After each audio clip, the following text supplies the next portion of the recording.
Hello everyone, GS सब civil service के platform पे आप सभी का स्वागत है। जैसा कि आप लोग जान रहे हैं कि 68वीं बीपीएससी मेंस का कॉपी बीपीएससी के साइट पे अपलोड कर दिया गया है। तो जो लोग भी मेंस दिए थे वो जाके वहाँ पे अपने कॉपी को डाउनलोड कर सकते हैं, और जो क्वालिफाई किए हैं तो अपने इंटरव्यू पे ध्यान दें, और जो लोग क्वालिफाई नहीं किए तो कॉपी जाके डाउनलोड करें और देखें, अपनी कॉपी से ही सीखे कि क्या कमी रह गई, क्या हम इसमें सुधार कर सकते थे। ये जो 69वीं दे रहे हैं उनके लिए भी काम आएगा, जो 70वीं दे रहे हैं तो उसमें भी काम आएगा। अपने कॉपी पे देखें कि क्या कितनी सुधार की ज़रूरत थी, किस पॉइंट को हम ऐड ऑन कर सकते थे, कहाँ हम बेहतर आंसर राइटिंग लिख सकते थे। तो आज हम अंजलि मैम का कॉपी लेके आए। हम पहले बता देते GS1 का इनका कॉपी अपलोड कर दिया गया है और इनकी PDF जल्दी ही मैम के टेलीग्राम चैनल पे अवेलेबल करा दी जाएगी। और आज मैम का GS2 का कॉपी लेके आए। मैम ऑलरेडी 67th में सेलेक्टेड है, जो कि फर्स्ट अटैम्प्ट ही मैम का था, और प्लानिंग ऑफिसर्स के रूप में मैम 67th में सेलेक्टेड हुई थी, और 68वीं में क्वालिफाई है मैम का मेंस, और इनकी भी इंटरव्यू 8 से 14 जो शेड्यूल है उन्हीं के बीच इनकी इंटरव्यू भी है। तो GS2 का कॉपी हम दिखाना चाहेंगे कि मैम के द्वारा क्या लिखा गया कॉपी में, और जो 69वीं दे रहे हैं वो लोग सीख भी सकते हैं, जो 70वीं दे रहे हैं वो भी सीख सकते हैं कॉपी से। कुछ पॉइंट अच्छे लगें तो अपने आंसर राइटिंग में एड ऑन कर सकते हैं। तो काफ़ी सारे देखोगे तो पैटर्न के साथ चेंजेज हुए थे 68वीं में। शॉर्ट क्वेश्चंस को लाया गया था, लॉन्ग क्वेश्चन को लाया गया था। 67वीं में क्या था कि कुछ क्वेश्चन थे वहाँ से आपको क्वेश्चन पिक करना था, लेकिन यहाँ जो शॉर्ट क्वेश्चन लाए गए ये हर एक क्वेश्चन को आपको बनाना था, और लॉन्ग क्वेश्चन भी था वह भी और करके था, और एक क्वेश्चन जो और करके था उसमें से एक ही क्वेश्चन पिक करने थे। ऐसा नहीं था कि 6 में 3 पिक कर लीजिए। जो 2 क्वेश्चन है उसी में से एक आपको करना है लॉन्ग वाले में, और शॉर्ट वाले में 5 क्वेश्चन है कि 5 क्वेश्चन का भी आपका आंसर देना। एक भी क्वेश्चन आप छोड़ नहीं सकते, यदि छोड़ोगे तो आपके मार्क्स डिडक्ट हो जाएंगे, आपके मार्क्स एक भी नहीं मिलेंगे वहाँ पे। तो इस तरीके से बहुत सारे पैटर्न पे बदला हुआ। और यहाँ पे पेजेज की बात कर रहे हैं, तो पेजेज की बात करें तो उसमें लगभग 38 पेजेस दिए जाते थे 67वीं तक। इसमें लगभग 64 पेजेस के आसपास पेजेज आपको देखने को मिलेंगे। और यहाँ एक बात अच्छी बात थी, क्वेश्चन अलग से तो मिलता है, थोड़ा UPSC पैटर्न पे कर दिया कि आपके कॉपी पे आपके जहाँ पे आंसर आप लिखोगे वहीं पे भी देखिए क्वेश्चन दिखाया गया, वहीं पे क्वेश्चन दिया गया है। तो एटलीस्ट आप जब आंसर लिख रहे हो तो आपके सामने वह क्वेश्चन है, कि बार बार आपको अलग से क्वेश्चन देखने की ज़रूरत नहीं पड़ेगी। तो कहीं ना कहीं ये अच्छी बात है। तो इसी क्रम में देखते हैं पहला क्वेश्चन पर GS2 का फर्स्ट क्वेश्चन देखेंगे। सेक्शन 1 में क्या जाता है, पॉलिटी, जो कि 114 मार्क्स का होता है टोटल। 5 शॉर्ट में रहेंगे और 2 लॉन्ग में रहेंगे। तो इसमें हम देखेंगे पहला क्वेश्चन पूछा था, भारत में गत्यात्मक धर्म निरपेक्षता को आलोचनात्मक दृष्टि से विश्लेषित की। इसके डिटेल में आज हम नहीं बात करेंगे। डिटेल वीडियो GS1 GS2 के लेके आने वाले हैं कि क्या एड ऑन होना चाहिए और क्या बेहतर आंसर राइटिंग हो सकता था, किस किस पॉइंट को मेंशन करके हमारे नंबर बढ़ाए जा सकते थे और अच्छे अंक पाए जा सकते थे। इसके लिए एक अलग से वीडियो, लेकिन जो मैम लिखा गया कॉपी हम तो देख चुके हैं, आप लोग भी यदि पॉज करके पढ़ सकते हैं आंसर राइटिंग को। तो अच्छा ही लिखा गया है, आप लोग कुछ यह आंसर राइटिंग से सीख सकते हैं। तो गत्यात्मक धर्मनिरपेक्षता, आपको पता होगा हमारे फंडामेंटल राइट्स में भी धर्म की बात है 25 से 28 तक में हम मेंशन भी किए। और प्रियम्बल प्रस्तावना के अंतर्गत भी हमारे धर्मनिरपेक्षता की बात की गई है। तो दोनों जगह तो आर्टिकल यहाँ पे दर्शाया गया है। आप जजमेंट, आर्टिकल्स, कुछ डाटा पॉइंट्स, बजट, इकोनॉमी सर्वे, इस तरीके से अपने आंसर राइटिंग में ऐड ऑन करते हो तो यकीन मानो कि और से बेहतर 1-2 नंबर ला सकते हो, क्योंकि बेसिक चीज़ें preamble, fundamental rights, fundamental duties, president, governor, ये बेसिक चीज़ें, बेसिक ओवरव्यू सबको पता है। आप एक्स्ट्रा क्या कर रहे हो, इन बातों का नंबर मिलता है, इन चीज़ों का नंबर मिलता है। तो आपको जजमेंट्स लिखने पड़ेंगे, आपको डाटा पॉइंट ऐड करना पड़ेगा, आपको एग्जाम्पल्स दिखाने पड़ेंगे। इस तरीके से आप करोगे तो आपके 1-1, 2 नंबर बढ़ जाएंगे। और सोच लो कि यदि एक आंसर पे 1-2 नंबर से बढ़ गए तो लास्टली में जब इसको आप जोड़ोगे तो देखोगे 25-30 नंबर हम लीड कर रहे हैं औरों से। तो ये छोटी छोटी बातों को एटलीस्ट आप लोग ध्यान रखें अपने आंसर राइटिंग में। तो यहाँ पे देखिए दिखाया गया, फिर डायग्राम फ्लो चार्ट बना के समझा दिया गया। डायनेमिक क्या क्या पूछ रहा है, डायनेमिक सेक्युलरिज्म, ठीक है। तो यहाँ पे देखिए हेडिंग, तो जो क्वेश्चन में है ना एटलीस्ट आप उसी को हेडिंग बनाए कि जो आपका कॉपी चेक कर रहा है उसको क्लियर दिखे कि जो वह क्वेश्चन डिमांड कर रहा है, जो क्वेश्चन में डिमांड कर रहा है क्या उसके अनुरूप आंसर उसे मिला या नहीं। तो उसी को हेडिंग बना के उसके आंसर लिखने का प्रयास करें ताकि उसको साफ साफ पता चल जाए हाँ जो क्वेश्चंस दिए गए हैं उसी के अनुरूप मुझे आंसर मिल गया है। तो यहाँ पे लिखा गया है, फिर देखिए यहाँ डायग्राम बना के समझाया गया है, फिर कंक्लूड कर दिया गया आंसर को। फिर अगला क्वेश्चन पूछता है भारत में क्षेत्रीय राजनीति अपनी भूमिका निभाती है, व्याख्या कीजिए। ठीक है, regional politics play its role in India, explain करने बोल रहा है, व्याख्या। ये जो होता है ना ये वर्ड को समझना बहुत ज़्यादा जरूरी है। व्याख्या कीजिए, मूल्यांकन कीजिए, चर्चा कीजिए, समीक्षा कीजिए, आलोचनात्मक कीजिए। जितने बेहतर इन वर्डों को आप समझोगे उतने बेहतर आप आंसर लिख सकते हो। तो इन वर्डों को समझना और इसका एग्जैक्ट आंसर क्या निकल के आएगा इस पे समझ विकसित करना जरूरी है, तभी जाके आप एक बेहतर आंसर राइटिंग कर सकते हो। तो यहाँ पे देखिए बताया गया है, फिर यहाँ पे कुछ एग्जांपल्स दिखाए गए हैं, फिर रोल प्लेड बाय रीजनल्स और पार्टीज दिखाया गया है। ठीक है, यहाँ पे पॉइंट वाइज लिखा गया है आंसर, फिर इसके चैलेंजेस, फिर कंक्लूड कर दिया गया। और जो खाली जगह है ना उसको क्रॉस कर दे, यहाँ पे लिखा गया है उपयुक्त स्थानों को क्रॉस कर दे, प्लीज क्रॉस अनयूज्ड स्पेस। ताकि इसलिए बोल रहा है जो इंस्ट्रक्शन दे रहा है एटलीस्ट उसको फॉलो करिए ताकि इस जगह पे कोई कुछ लिख ना पाए एक्स्ट्रा पॉइंट। ठीक है, इस वजह से जो जगह बच गया उसे एटलीस्ट क्रॉस कर दें, इंस्ट्रक्शन को फॉलो करें। अगला क्वेश्चन है भारत के संविधान में सकारात्मक निर्देश देश में सामाजिक और आर्थिक लोकतंत्र एक चार्टर के रूप में है, उदाहरण सहित। यहाँ पे एग्जाम्पल भी देना, उदाहरण सहित व्याख्या कीजिए। तो यहाँ पे स्टार्टिंग अच्छे किए गए हैं। ठीक है, फिर यहाँ डेमोक्रेसी के बारे में बताया गया, सोशल एंड इकोनॉमिक डेमोक्रेसी के बारे में, फिर डायग्राम बना के समझा दिया गया है। फिर गवर्नमेंट इनिशिएटिव क्या ली है उसके बारे में पॉइंट लिखा गया, फिर कंक्लूड कर दिया गया आंसर को। फिर है भारत के सर्वोच्च न्यायालय में न्यायिक पुनर्विलोकन क्षेत्राधिकार को स्पष्ट कीजिए। आपको पता होगा आर्टिकल 137 क्या कहता है, न्यायिक पुनर्विलोकन। यदि सरकार कोई काम करती है, कोई योजना लाती है तो क्या उस पर सुप्रीम कोर्ट पता होगा कि न्यायिक पुनर्विलोकन कर सकता है, जुडिशियल रिव्यू कर सकता है। कौन करेगा, सुप्रीम कोर्ट 137 आर्टिकल के तहत। यहाँ स्टार्टिंग अच्छा किया, देखिए यहाँ पे 137 आर्टिकल्स में मेंशन भी की है। फिर importance of judicial review point wise दिखाया गया आंसर। ठीक है, फिर जजमेंट, आप जजमेंट लिखिए, केएस पुट्टा स्वामी देखिए जजमेंट कोर्ट किए, तो जजमेंट्स लिखिएगा तभी जाके आपको पॉलिटी पढ़ रहे हैं और जजमेंट्स को आप नहीं लिख रहे हैं तो आपके आंसर अच्छे नहीं है, फिर आप के नंबर्स कम आ सकते हैं। तो एटलीस्ट जजमेंट कोट करिए, जजमेंट को लिखिए। फिर मेनका गांधी केसेज आपको पता ही होगा 1978, तो केसेज में हम लिखे हैं। जजमेंट देखिए अच्छे खासे जजमेंट लिखे, आरसी कूपर केसेज जजमेंट अच्छे खासे लिखे गए हैं। फिर अगला क्वेश्चन है बिहार ने पिछले दशकों में अपनी राजनीतिक संस्कृति में सुधार देखा, उदाहरण दीजिए। उदाहरण देने बोल रहा है, पिछले दशकों में अपनी राजनीतिक संस्कृति में सुधार देखा। यहाँ पे स्टार्टिंग अच्छा किया गया है, यहाँ पे बिहार के कंटेक्स्ट में बता दिया गया है इंपॉर्टेंस पॉइंट वाइज, फिर यहाँ पे लास्ट में कंक्लूड कर दिया गया है।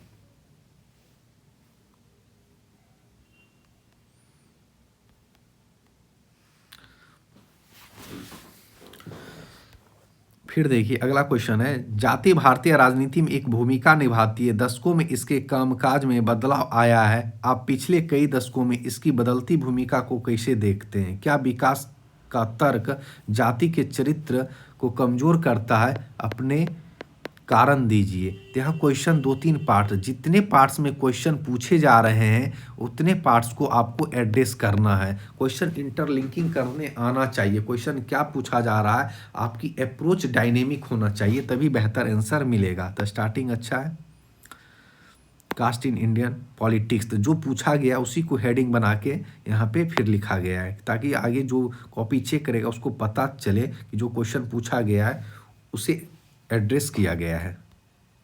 फिर पॉइंट वाइज लिखा गया है, ठीक है। फिर यहाँ पे देखिए, फिर डाटा पॉइंट्स दिखाए गए हैं परसेंटेज में, ठीक है। यहाँ पे डाटा ऐड ऑन किए गए हैं इस तरीके से। आप लोग पॉज करके वीडियो पढ़ भी सकते हैं। फिर डेवलपमेंट के बारे में बताया गया पॉइंट वाइज करके लास्ट में। फिर लास्ट में देखिएगा आंसर कंक्लूड कर दिया गया।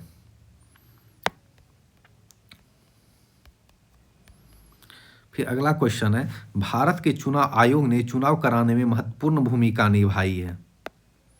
दशकों के चुनाव को स्वतंत्र और निष्पक्ष बनाने में इसकी भूमिका का आलोचनात्मक परीक्षण कीजिए। बिहार में सेशन पूर्व और सेशन युग के बाद चुनाव का संचालन के संदर्भ में उत्तर के कारण दीजिए। यह लोकतंत्र को मजबूत करने में कैसे योगदान देता है। देखिए क्वेश्चन तो बाद बाकी समझ जाइएगा। सेशन की जो बात कर रही है ना, इलेक्शन कमीशन जो थे सेशन उनका नाम है। और जब ये इलेक्शन कमीशन निर्वाचन आयोग में था, ये बहुत बड़े तौर पे ये रिफॉर्म्स लाए थे। ये किसी व्यक्ति का नाम है ऐसा ना समझ लीजिएगा। प्री सेशन पोस्ट सेशन का मतलब कुछ और कह रहा है। ये सेशन जो है सेशन युग की बात कर रहा है कि इनके कार्यकाल में कौन कौन से रिफॉर्म्स लाए गए। तो यह आंसर और भी बेहतर हो सकता था। तो क्वेश्चन 2-3 पार्ट में पूछा जा रहा है, तो लगभग लास्ट पार्ट जो सेशन वाले पार्ट्स हैं वहाँ बेहतर आंसर लिखा जा सकता था, ठीक है। रोल ऑफ इलेक्शन कमीशन, ठीक है। इस तरीके से क्वेश्चन में और सही अप्रोच से लिखा जा सकता है। तो इस पर हम एवरेज मार्क्स मिलेंगे मेरे हिसाब से 15-16 के आसपास भी इस पे नंबर मिल सकते हैं, ठीक है। आप लोग पॉज करके पढ़ लीजिएगा। बिहार के कंटेक्स्ट में लिखा गया है, ठीक है। यहाँ डायग्राम फ्लो चार्ट बना के समझा दिया गया है। फिर वे फॉरवर्ड आगे की राह क्या होना चाहिए फिर ये बताया गया है। फिर लास्ट में आंसर को कंक्लूड कर दिया गया है, ठीक है। जो खाली स्पेस है उसे फिर क्रॉस कर दें आप लोग। फिर अगला क्वेश्चन है, अब GS 2 का सेक्शन 2 में ज्योग्राफी प्लस इकोनॉमी जो कॉमन सेक्शन होते हैं उसी से क्वेश्चन आता है। तो क्वेश्चन पूछा गया है, राष्ट्रीय लॉजिस्टिक नीति 2022 प्रधानमंत्री गति शक्ति योजना के साथ भारत में लॉजिस्टिक्स दक्षता के में क्रांतिकारी बदलाव लाएगी, स्पष्ट कीजिए। क्रांतिकारी बदलाव लाएगी दक्षता में, क्या स्पष्ट करने बोल रहा है। यहाँ पर स्टार्टिंग अच्छा है, करंट स्टेटस बताया गया है, करंट स्टेटस बता दिया गया। फिर यहाँ पे फ्लो चार्ट बना के समझा दिया गया है, ठीक है। फिर यहाँ पे आंसर को कंक्लूड कर दिया गया है, आंसर को कंक्लूड। फिर नेक्स्ट क्वेश्चन है, अटल इनोवेशन मिशन किस प्रकार पूरे भारत में नवाचार और उद्यमशीलता को बढ़ावा दे रहा है, व्याख्या कीजिए। मेंटर इंडिया, अटल इनोवेशन, मेंटर इंडिया, अटल इनोवेशन सेंटर और अटल न्यू इंडिया चैलेंजेस जैसे अटल इनोवेशन मिशन की विभिन्न पहलों पर संक्षिप्त में चर्चा कीजिए। तो यहाँ अटल इनोवेशन के बारे में बताया गया, क्या इनिशिएटिव लिए गए थे अटल इनोवेशन, उसको पॉइंट वाइज लिखा गया है, ठीक है। यहाँ पे देख लीजिए। फिर अटल न्यू इंडिया चैलेंजेस को दिखाया गया, फिर पॉइंट वाइज लिखा गया, फिर आंसर को कंक्लूड कर दिया गया। तो ठीक ठाक नंबर मिल जाएंगे इसमें। अगला क्वेश्चन है, बिहार में नगरीकरण के स्तर पर चर्चा कीजिए। राज्य में नगरीकरण के निम्न स्तर से संबंधित कम से कम 2 कारणों की व्याख्या कीजिए। 2 कारणों की व्याख्या करने बोल रहा है। राज्य में नगरीकरण को बढ़ावा देने के लिए बिहार सरकार द्वारा हाल ही में क्या कदम उठाए गए। तो यहाँ पे देखिए डाटा पॉइंट्स भी दिखाया गया है, लेवल्स बताए गए हैं। बिहार के कंटेक्स्ट में पूछ रहा है, बिहार के कंटेक्स्ट में मेंशन किया गया है, ठीक है। फिर इस तरीके से देखिए जो क्वेश्चन 2-3 पार्ट में पूछे जा रहे हैं क्वेश्चन को मेंशन किए गए पॉइंट वाइज। आप यदि पॉइंट वाइज लिखते हैं तो बेहतर नंबर मिलने के चांसेस रहते हैं। साफ साफ दिखता है कि आप क्वेश्चन के डिमांड के अकॉर्डिंग आप लिख रहे हैं, उसे पॉइंट में समझा रहे हैं। जो चेक करता है वो भी प्रसन्न हो जाता है कि हाँ जो क्वेश्चन पूछा गया है उसको अच्छे से समझा दिया गया है। नेक्स्ट क्वेश्चन, हिंद महासागर में द्विध्रुवीय गति क्या है। इसका वर्ष 2022 में भारत में मानसून की अनियमितता से क्या संबंध था, व्याख्या कीजिए। इस अनियमितता का भारत में खाद्य उत्पादन और अर्थव्यवस्था पर क्या प्रभाव पड़ा है। प्रोडक्शन की बातें कर रहा है, इकोनॉमी इन इंडिया। तो यहाँ पे जिस कंटेक्स्ट में पूछा गया लिखा गया, मैप बना के लोकेशन भी दिखा दिया गया, इंडिया एशिया मैप थोड़ा सा बना के। और मैप जब बनाइए ना तो इसको घेर दीजिए, है ना। फिर देखिए यहाँ पे फिर यहाँ पे पॉइंट वाइज, और देखिए जब भी लिखा गया तो डाटा पॉइंट एग्जाम्पल्स दिखाए गए हैं, ऐसा नहीं कि पॉइंट लिख के छोड़ दिए, एग्जाम्पल के साथ दिखाया गया है और यहाँ पे कंक्लूड कर दिया गया है लास्ट में। अब अगला क्वेश्चन है, भारत में ग्रामीण शहरी डिजिटल विभाजन की व्यापकता और प्रभावों पर चर्चा कीजिए। इसे कम करने के लिए सरकार द्वारा उठाए गए कदमों का परीक्षण कीजिए। शहरी डिजिटल विभाजन की बातें कर रहा है, प्रभाव पर चर्चा कीजिए, सरकार द्वारा उठाए गए कदमों का परीक्षण। तो क्वेश्चन को बेहतर तरीके से जितना समझोगे उतना बेहतर आंसर आप लिख पाओगे। तो यहाँ पे बताया गया, स्टार्टिंग अच्छा किया गया है, फिर यहाँ पे पॉइंट वाइज लिखा गया है आंसर, फिर इसके इफेक्ट्स बताए गए हैं, फिर स्टेप लास्ट में कंक्लूड कर दिया गया आंसर को। नेक्स्ट क्वेश्चन है, आप सेक्शन तीन पे आ जाते हैं, GS2 का सेक्शन 3 साइंस एंड टेक्नोलॉजी, जो कि कितने नंबर का होगा, नहीं इसका एक GS2 का है, सॉरी GS2 का है, लॉन्ग क्वेश्चन है, ये थे शॉर्ट क्वेश्चन, हाँ लॉन्ग क्वेश्चन ये। हाँ ये क्वेश्चन देखते A B करके, और यही दोनों में से कोई एक क्वेश्चन पिकअप करना है। ये मेम ने एक क्वेश्चन पिक की है और इसमें पूछा गया है 2022 में भारत के वैश्विक व्यापार संबंधों की जांच कीजिए।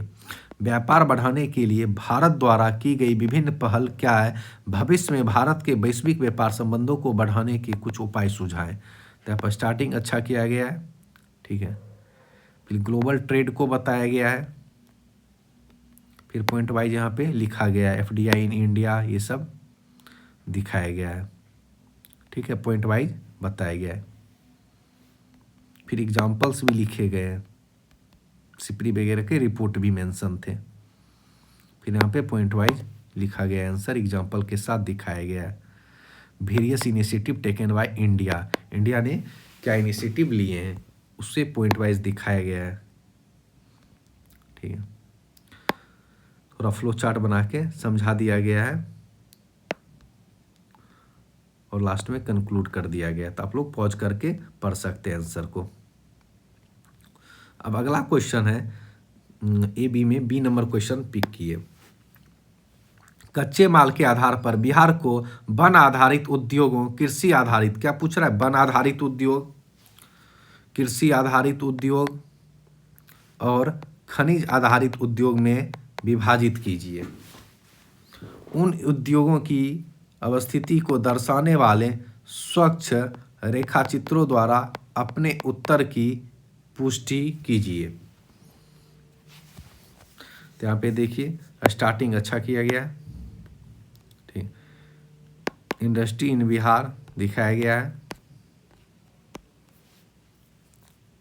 फिर देखिए मैप बना के दिखाया गया, लोकेशंस भी दिखा देंगे, लोकेशन भी दिखाए गए, पटना गया, यहाँ पे बिहार के कंटेस्ट में पूरा मैप बना के शुगर इंडस्ट्री ये सब वगैरह दिखा दिया गया है। तो आप मैप बनाओगे तो 1-2 नंबर और उससे बेहतर पा सकते हो।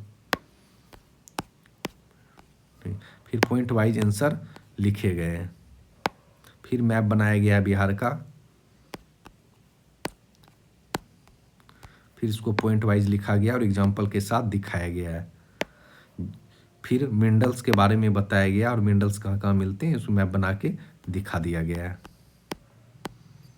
ठीक है, फिर पॉइंट वाइज एग्जाम्पल के साथ लिखा गया है, फिर लास्ट में कंक्लूड कर दिया गया आंसर को, ठीक है।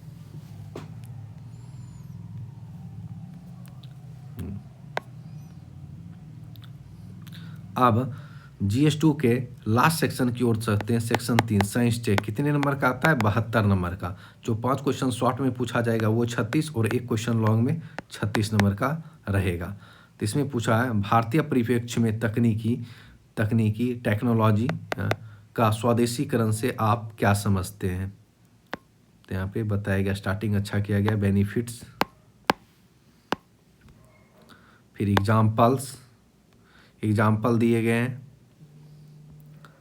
फिर यहाँ पे देखिए पॉइंट लिख के फिर लास्ट में कंक्लूड कर दिया गया आंसर को, फिर बी आंसर है, बी देखिए, व्याख्या कीजिए कि बढ़ती ऊर्जा आवश्यकताओं को पूरा करने के लिए भारत के लिए अपने परमाणु ऊर्जा कार्यक्रम का विस्तार करना क्यों आवश्यक है।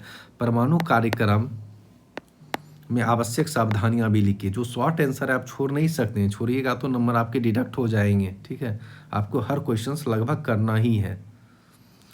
तो यहाँ पे स्टार्टिंग अच्छा किया गया है। नेसेसरी फॉर इंडिया, ठीक है, फिर यहाँ पॉइंट वाइज लिखा गया है, फिर कंक्लूड कर दिया गया है।